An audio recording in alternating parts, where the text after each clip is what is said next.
Imagine a war where the greatest weapon isn't a new battleship, nor a revolutionary aircraft, but something far more mundane, yet utterly transformative.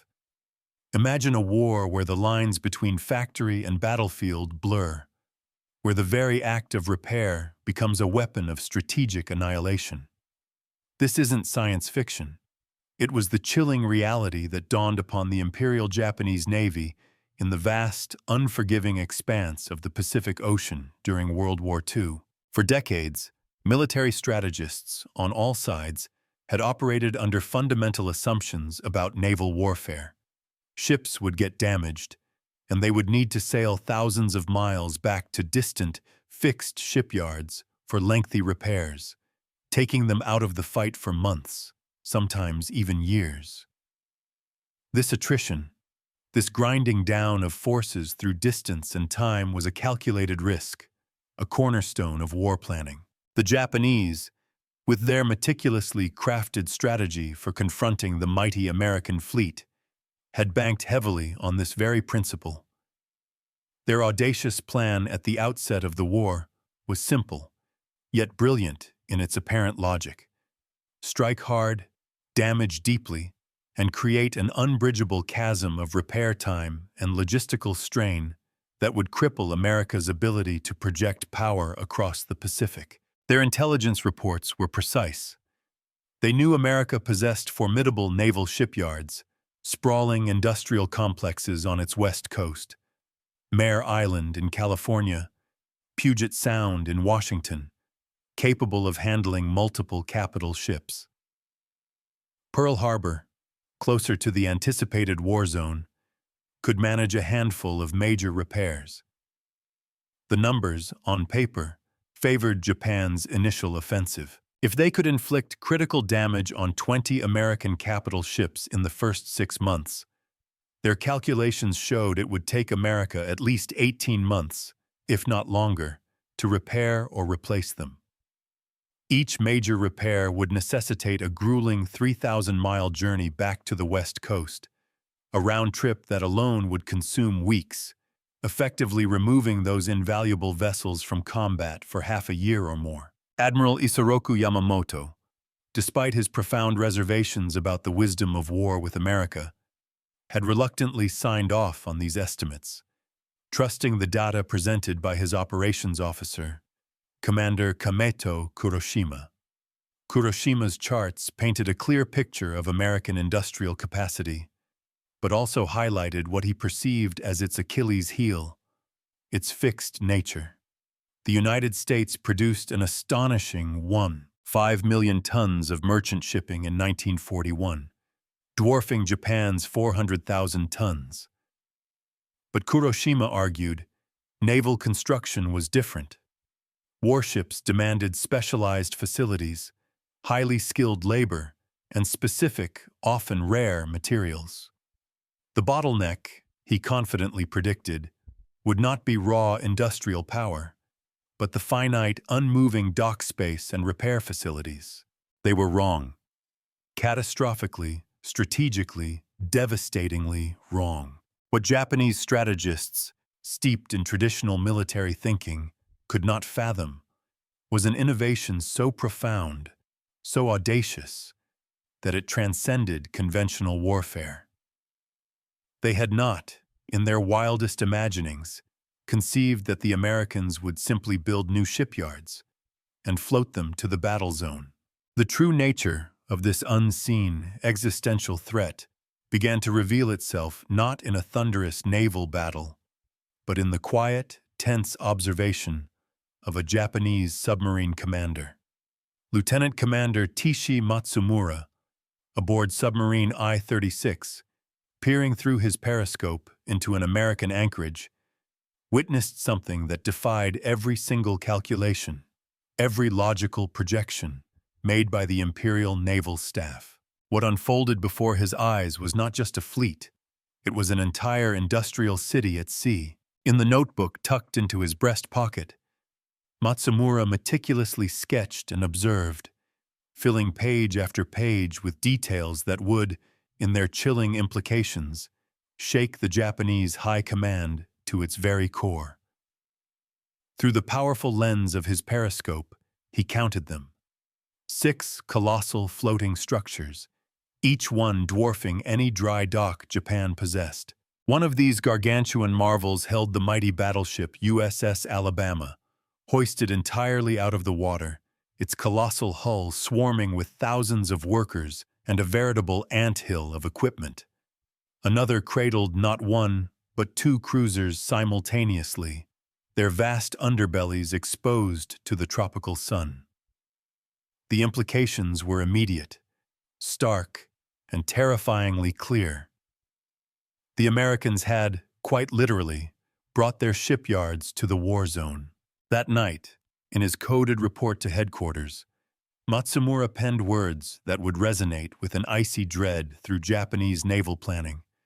They repair ships faster than our kamikaze can damage them. This is not war.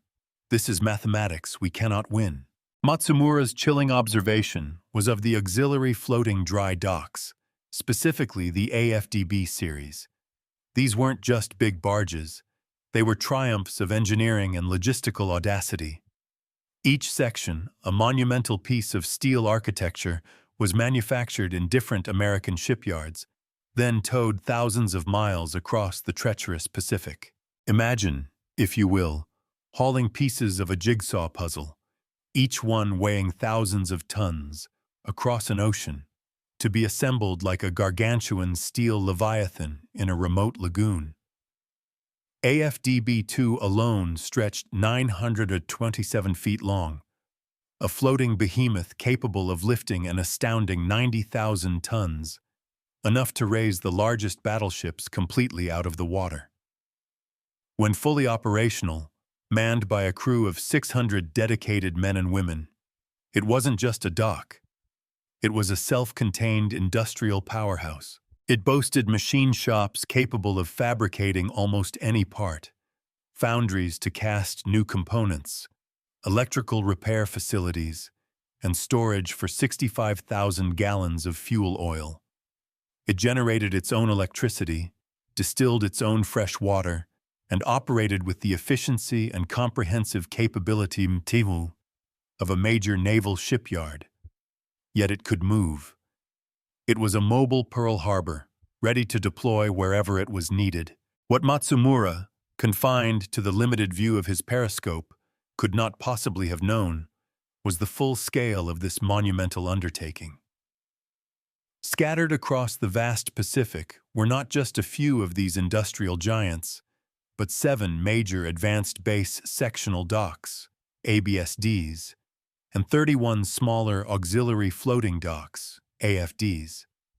They were systematically transforming every captured atoll, every remote lagoon, into a potential, fully operational naval base. The implications for Japan's strategy were not merely severe, they were fatal.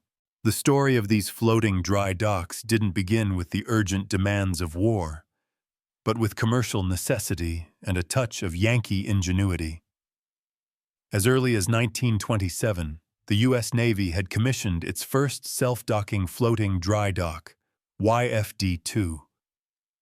Unlike the traditional fixed dry docks, monumental structures carved from granite and concrete, floating dry docks operated on a brilliantly simple principle: ballast. Pump water out of their massive tanks and they rose, lifting a ship clear of the water. Flood the tanks and they sank, allowing a ship to sail directly over their submerged deck. By 1940, far-sighted naval planners, looking at the looming storm clouds of war and the immense distances of the Pacific, realized this technology, scaled massively and made truly mobile, could shatter the geographical constraints that had always defined naval warfare. The Bureau of Ships initiated a program that seemed impossible even to seasoned American engineers: design and build floating dry docks large enough to handle battleships, manufacture them in sections for transport across oceans, and engineer them to operate completely independently in the most remote, austere locations.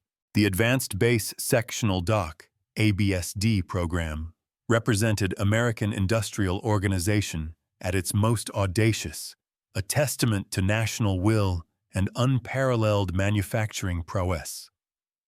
Imagine the logistics. Section A would be built at Everett Pacific Shipbuilding in Washington. Sections B and C at Chicago Bridge and Iron in California. Sections D through G at Mare Island Naval Shipyard. Each section was a behemoth in itself, weighing 3,150 tons, measuring 93 feet long, 165 feet wide, and 75 feet deep.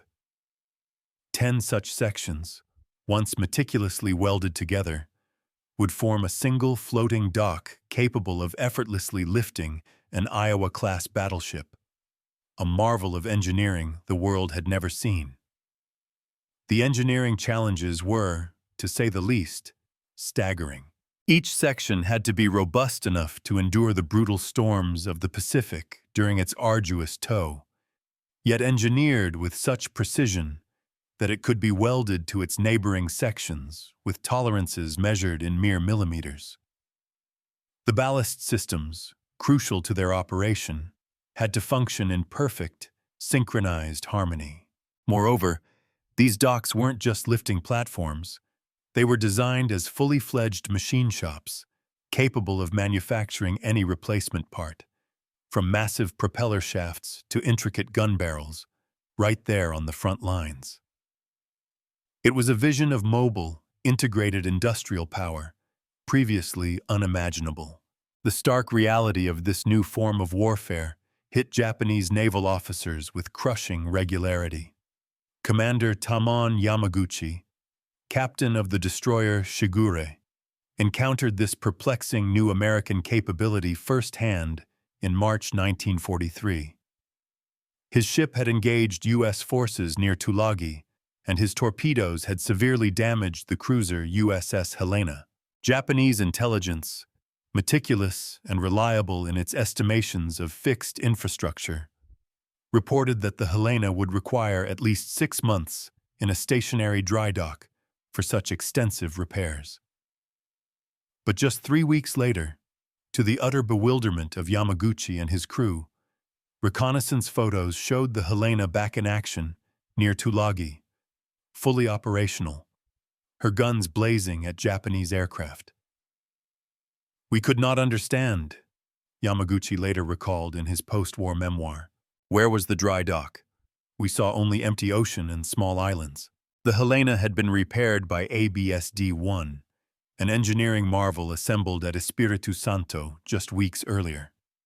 This colossal dock had lifted the 10,000-ton cruiser entirely out of the water, a gaping 20-foot gash in her hull testament to the damage, and returned her to service in an astonishing 19 days. The very same repair at Japan's premier facility, the Yokosuka Naval Arsenal, a facility under continuous construction since 1866, would have taken 4 months. Captain Yamaguchi's confusion was a microcosm of a fundamental misunderstanding that plagued Japanese naval planning. They conceived of naval bases as fixed, permanent installations, built over decades. The Americans, in a breathtaking display of ingenuity and industrial might, had created equivalent capability in 6 months and floated it directly to the front lines. Admiral Chester Nimitz, the shrewd and visionary commander of the Pacific Fleet, immediately grasped the revolutionary potential of these floating dry docks. He understood that they fundamentally transformed the arithmetic of attrition warfare. In a memo to Admiral Ernest King, dated January 15, 1943, Nimitz wrote with prescient clarity, "The availability of floating dry docks in forward areas fundamentally alters the correlation of forces. A damaged ship repaired in 3 weeks at Ulithi versus 3 months in San Francisco represents a 4-fold increase in available force strength." This wasn't merely a logistical improvement. It was a strategic game-changer, multiplying combat power without building new ships. The Japanese discovered this brutal new reality slowly, painfully, and repeatedly. The Battle of Santa Cruz in October 1942 had severely damaged the carrier USS Enterprise, Japanese naval intelligence, once again, estimated a minimum of 6 months for her extensive repairs. Yet, with unnerving speed, the Enterprise reappeared in combat after just 30 days, repaired at New Caledonia by the destroyer tender USS Vestal and advanced base facilities. Rear Admiral Matome Ugaki, a brilliant but increasingly despondent Japanese staff officer, captured the growing despair in his diary. The enemy's repair capabilities exceed our intelligence estimates by factors we cannot explain. Ships we confirm as severely damaged return to battle before our own lightly damaged vessels complete repairs. By early 1943, the United States Navy was operating a sophisticated network of floating repair facilities that had irrevocably transformed the Pacific into an American-controlled maintenance highway. Advanced base sectional docks were strategically positioned at critical locations like Espiritu Santo, Ulithi, Leyte Gulf, and Manus.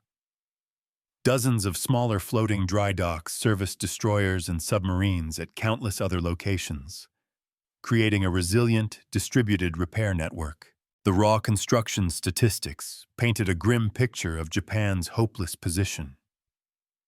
Mare Island Naval Shipyard, already a colossal facility, produced multiple ABSD sections while simultaneously churning out new destroyers and cruisers. The shipyard employed a staggering 46,000 workers, operating 3 shifts, 24 hours a day, fueled by patriotic fervor and an unyielding commitment to victory. In a mere 18 months, Mare Island alone produced more floating dry dock capacity than Japan's entire permanent dry dock infrastructure. Lieutenant Commander Haruki Iki, a naval architect at Yokosuka Arsenal, conducted a deeply unsettling analysis of American repair capabilities in early 1944. His report, a document of profound strategic pessimism, calculated that American floating dry docks in the Pacific could simultaneously repair 18 capital ships, 36 cruisers, and over 100 destroyers. Japan's entire domestic repair capacity, by stark contrast, could handle a mere 6 capital ships, 12 cruisers, and 40 destroyers. More critically, Iki identified the multiplication effect of forward repair.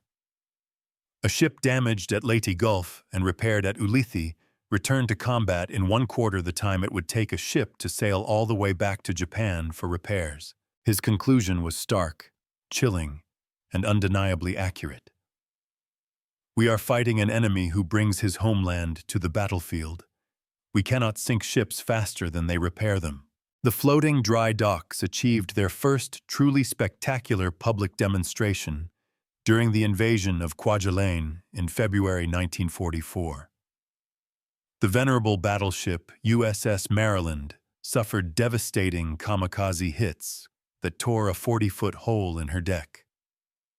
Traditional naval doctrine would have dictated a long, arduous journey back to Pearl Harbor, removing her from action for months, perhaps even the remainder of the war. Instead, the Maryland sailed a mere 240 miles to Majuro Atoll, where AFDB-2, a colossal dock commanded by Commander Joseph J. Rashford, stood ready. The massive dock submerged its deck, allowing the Maryland to carefully position herself over its keel blocks. In just 4 hours, powerful pumps expelled 8 million gallons of water, raising the 45,000-ton battleship completely clear of the ocean. Captain Yoshitake Miwa, commanding submarine I-84, observed this incredible operation and radioed Tokyo. Maryland entering floating dock at Majuro. Extensive damage visible. Estimate minimum 3 months repair. Just 3 weeks later, the Maryland departed Majuro under her own power, her full combat capability frighteningly apparent. The Americans have made time and distance irrelevant, Miwa reported, his voice tinged with a nascent despair. Commander Mochitsura Hashimoto, of submarine I-58, later wrote with a sense of surreal futility, We would successfully attack an American carrier or battleship, calculate the months needed for repair, only to encounter the same ship weeks later, fully operational. It was like fighting mythical creatures that healed their wounds instantly. This psychological warfare, the constant resurrection of seemingly defeated enemies, inflicted a profound and debilitating sense of helplessness on the Japanese. It wasn't just metal and machinery. It was the shattering of morale, the erosion of hope, the very belief in victory itself. These floating dry docks weren't just for minor fixes. They were capable of complete overhauls. AFDB-7, operating at Leyte Gulf, demonstrated this unprecedented capability with the carrier USS Franklin after she suffered devastating kamikaze damage in March 1945. The Franklin had sustained perhaps the most severe damage of any U.S. carrier to survive the war. 87 sailors had died in the attack, and she was a smoking, twisted wreck. Standard procedure, by any naval yard's measure, would have declared the Franklin a total loss, fit only for the scrap heap. But AFDB-7's crew of 1,000, a veritable army of specialists in every aspect of ship construction and repair, worked relentless shift schedules that never stopped. Master Chief Petty Officer William Delaney later testified, "We essentially rebuilt that ship from the inside out. In a stationary yard with full facilities, it was a 6-month job minimum. We did it in 11 weeks in a combat zone." This was not just repair. It was resurrection on an industrial scale, achieved under the constant threat of enemy attack. Lieutenant Commander Sadao Kusaka, flying reconnaissance missions over American bases, was instrumental in confirming the strategic shock to the Japanese High Command. His April 1944 report, meticulously detailed, revealed the extent of the disaster. Observed Ulithi anchorage in detail, counted 6 large floating structures previously identified as possible cargo vessels. Upon closer examination, these are mobile dry docks. One contains battleship Iowa, hull exposed for repair. American maintenance capacity is not fixed, but mobile. They bring their bases with them. Admiral Soemu Toyoda, who succeeded Yamamoto as Commander-in-Chief of the combined fleet, received these reports with growing desperation. At a staff meeting in May 1944, he laid bare the grim reality of impending defeat.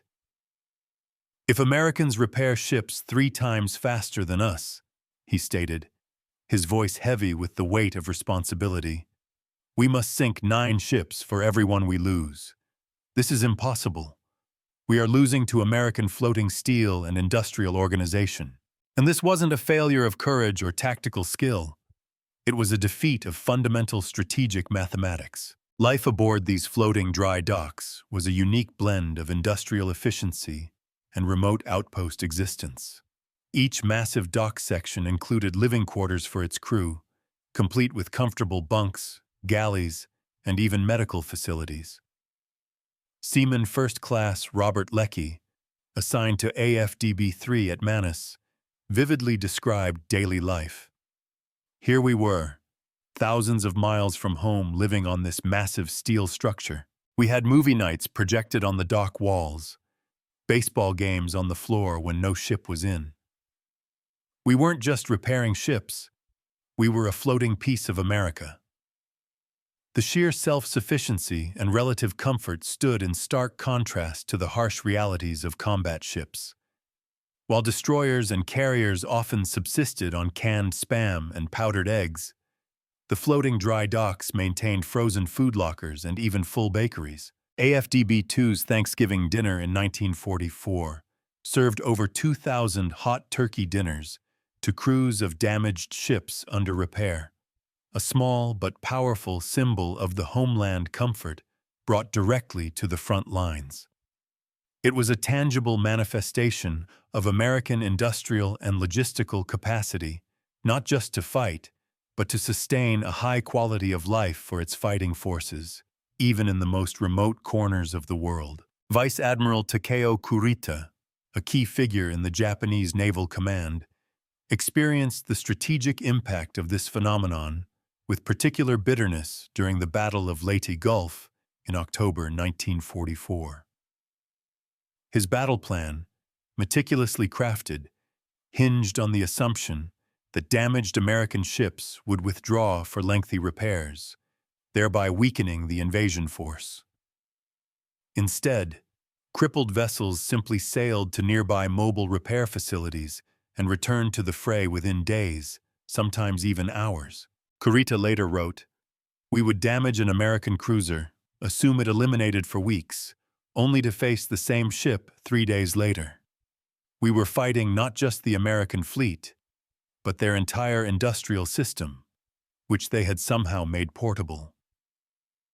The frustration and psychological toll of this relentless, regenerative enemy were immeasurable. Perhaps the most remarkable pre-deployment feat of rapid repair occurred not with a floating dry dock, but with its spiritual predecessor, the lightning repair of the USS Yorktown between the battles of Coral Sea and Midway.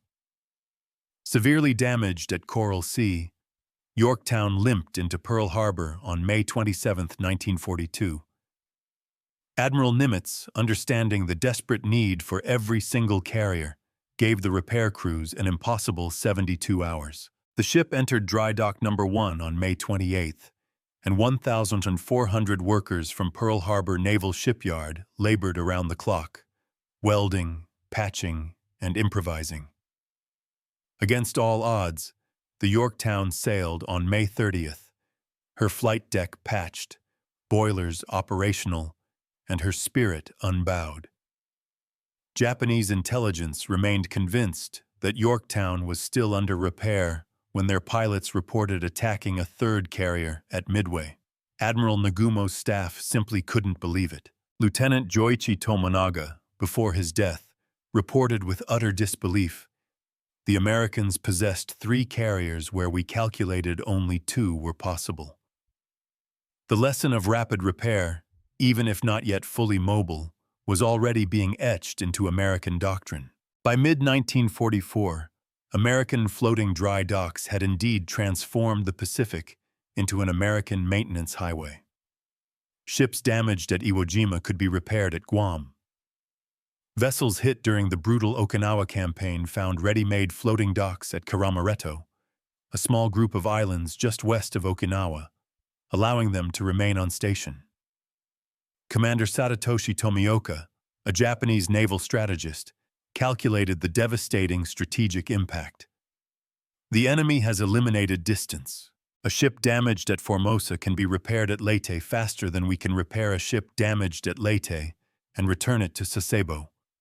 We are fighting an enemy who has made geography irrelevant."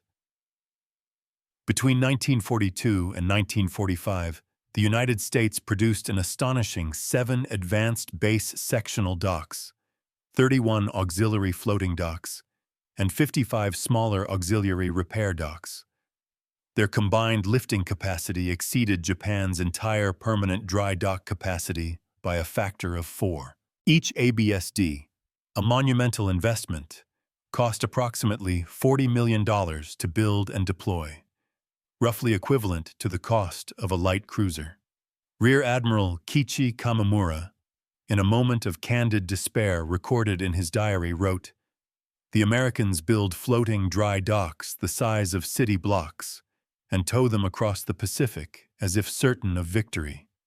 They are already building the peace while we still fight the war." This wasn't merely industrial might.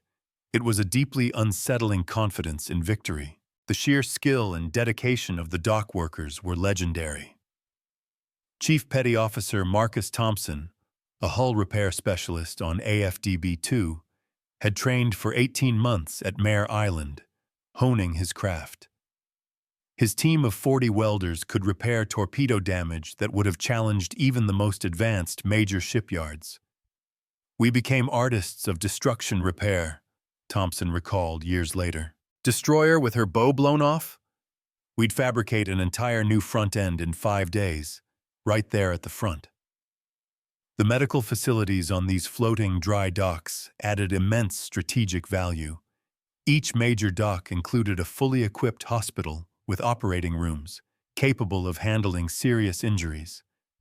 Dr. Lawrence Steinberg, Chief Medical Officer on AFDB-1, performed over 200 major surgeries during its deployment, saving countless lives and returning skilled sailors to duty. This comprehensive support infrastructure meant that even human casualties could be treated close to the fight, maintaining the operational efficiency of the fleet. The increasing strategic importance of these floating dry docks was underscored by Japanese attempts to target them. In November 1944, submarine I-365 received explicit orders to penetrate Ulithi Atoll and attack the floating dry docks rather than traditional warships. This shift in priorities reflected a grim realization within the Japanese command. Destroying a dock was arguably more strategically impactful than sinking a single ship, as it crippled the enemy's ability to regenerate. The submarine was destroyed before reaching Ulithi, one of 6 lost, attempting to attack these vital repair facilities. The only successful Japanese attack occurred on April 22, 1945, when Lieutenant Saburo Shimbo and Ensign Chuokubo, flying at 14,000 feet, mistook empty floating dry docks ABSD-2 and ABSD-4 for aircraft carriers. A follow-up attack did manage to damage ABSD-2's Section G, but the dock's crew completed repairs within 3 days. Commander Masataka Okumiya, analyzing the failure, observed with a chilling insight. "We could occasionally damage warships, but the floating dry docks multiplied like organisms. They were not just floating docks, but floating factories that could reproduce themselves." This wasn't merely a repair facility. It was a self-sustaining, resilient industrial ecosystem.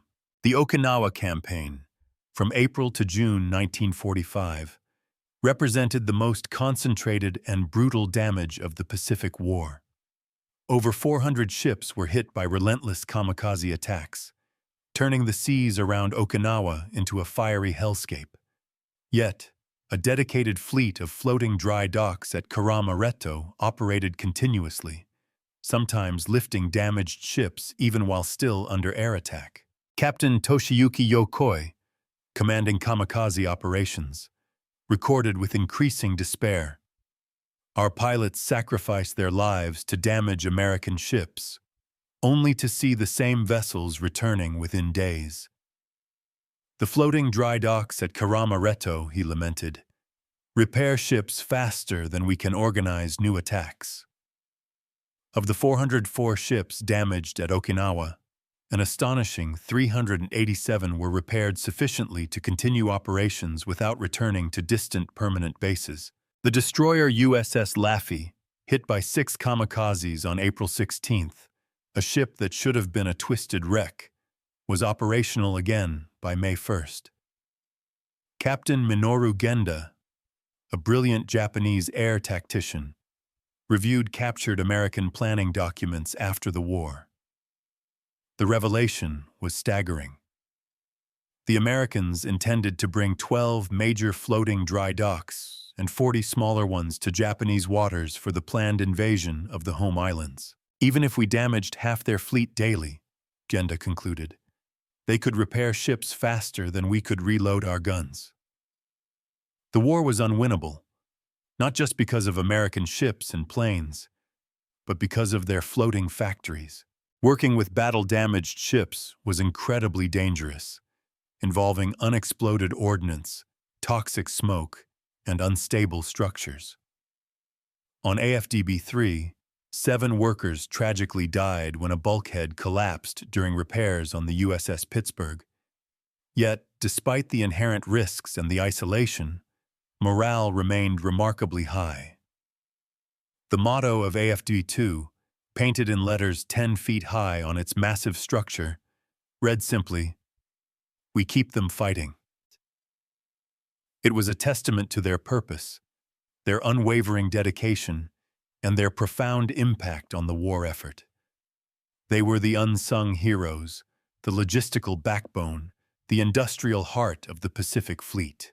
Admiral Suemu Toyoda's post-war interrogation offered a profound and concise assessment of Japan's defeat. He identified three decisive factors: American submarine warfare, the fast carrier task forces, and floating dry docks. On the third factor, he was chillingly direct. Your floating dry docks killed the Japanese Navy as surely as your bombs and torpedoes. You made time and distance irrelevant. You brought your homeland's industrial power to our home waters. And between 1943 and 1945, American floating dry docks performed an astonishing 1,847 major ship repairs and 8,234 minor repairs. They returned 95% of damaged vessels to service within 30 days. This wasn't just efficiency, it was strategic invincibility. Commander Joseph Rochefort, the brilliant intelligence officer whose code-breaking efforts helped win Midway, offered his own insightful perspective. The Japanese thought they were fighting ships and men, he explained. They were actually fighting our entire industrial system, which we had made portable. Every floating dry dock was Detroit, and Pittsburgh made manifest in steel that floated on. The organizational vision for this monumental feat came from forward-thinking officers like Rear Admiral Ben Moriel, chief of the Navy's Bureau of Yards and Docks, who understood that America's unparalleled industrial superiority meant nothing unless it could be projected directly to the point of conflict. His audacious vision transformed industrial power from a static homeland advantage into a deployed weapons system, fundamentally altering the calculus of global warfare. The construction of these docks was also a powerful testament to the diversity of the American workforce. Mare Island Naval Shipyard, for example, employed 6,000 women by 1943. Marjorie Mueller, one of the first female welders, worked on ABSD-2's Section F, her every perfect weld a tangible contribution to the war effort. Every perfect weld meant American sailors would live, she later reflected. The Chicago Bridge and Iron Company employed 4,000 African-American workers at its California facility, where they built 3 ABSD sections, achieving production rates that often exceeded some integrated yards. This was a national effort, drawing on every segment of society, showcasing America's incredible ability to mobilize its human and industrial resources. Admiral Arleigh Burke, the legendary 31-knot Burke, frequently cited floating dry docks as prime examples of American innovation and adaptability. The Japanese brought superior training and tactical excellence, he famously remarked. We brought floating dry docks. They made the ocean a battlefield. We made it a factory floor. It was a conflict not just of opposing forces, but of fundamentally different philosophies of warfare. Japanese naval attachés had reported on American shipbuilding throughout the 1930s, but they interpreted it through the lens of their own experience, a fixed, traditional, and ultimately limited perspective. Commander Yoshiro Fujimura, visiting Chicago Bridge and Iron, observed the sectional construction with bemusement. His report noted, "Americans build industrial plants like toys in sections to be assembled." He concluded dismissively, "Interesting, but irrelevant to naval construction." That fundamental misjudgment proved to be their undoing. As the war ended, American floating dry docks were still being produced. AFDB 8 through 14 were under construction, ready for the invasion that never came, a testament to the unyielding, forward-looking nature of American industrial power. The story of American floating dry docks represents far more than a technical achievement. It embodies a fundamentally different concept of power. Japan conceived of power in traditional terms: warrior skill, tactical excellence, the indomitable spirit of its fighting men. America, while valuing these attributes, conceived of power in industrial terms: production capacity, logistical resilience, and an unparalleled repair capability. The Pacific War was the ultimate test of these competing visions. Once American floating dry docks deployed across the Pacific, each one represented the entire American industrial system made mobile. They were Detroit's assembly lines and Pittsburgh's steel mills, brought directly to the battle zone. Against such overwhelming industrial might, projected with such audacious innovation, no amount of traditional military excellence, no amount of warrior spirit could ultimately prevail. Admiral Soemu Toyoda's final assessment, delivered in the somber aftermath of defeat, captures their ultimate significance and remains a potent lesson for today. You defeated us the moment your floating dry docks arrived in the Pacific. We could sink your ships, but you could raise them. They meant you could suffer any losses and continue fighting. The Pacific Ocean itself had become an American lake, not because you controlled it, but because you could maintain your control anywhere, anytime. We realized we were not fighting ships and planes and men, but an entire industrial system that had learned to float. The lesson for us, gazing back at this pivotal moment in history, is clear and resonates even today. True strategic advantage is not just about firepower, but about sustainment.